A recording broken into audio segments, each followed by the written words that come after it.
Hi friends, welcome to Vyjayanthi natural forms YouTube channel.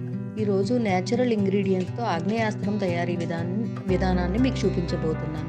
దానికి కావాల్సిన ingredients 10 లీటర్లు గోమూత్రం, పచ్చిమిరపకాయలు 1 కిలో, వెల్లుల్లిపాయలు 1 కిలో, పొగాకు 1 కిలో, వేపాకు 2 కిలోలు తీసుకోండి.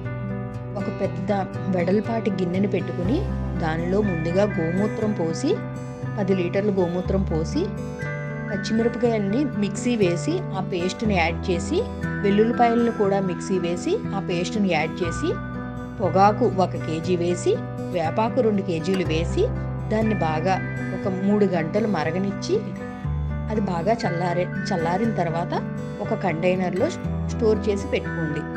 అది వారానికి 1 రోజు చొప్పున 3 వారాలు చిన్న మొక్కలకైతే 1:60 రేషియోలో, పెద్ద మొక్కలకైతే 1:30 రేషియోలో కంటిన్యూగా 3 వారాలు స్ప్రే చేస్తే న్యాచురల్ పెస్ట్ కంట్రోల్గా యూజ్ అవుతుంది. ఇన్సెక్ట్స్ అన్నీ కంట్రోల్ అవుతాయి. మేము దీన్ని ట్రయల్ చేశాక మీకు ఈ వీడియో చూపిస్తున్నాము. చాలా బాగా వర్కౌట్ అయ్యింది. మీరు కూడా ట్రై చేసి మీ ఫీడ్బ్యాక్ని కామెంట్ ద్వారా మాకు చెప్పండి. ఈ వీడియో మీకు నచ్చితే please like, share and subscribe. Bye friends.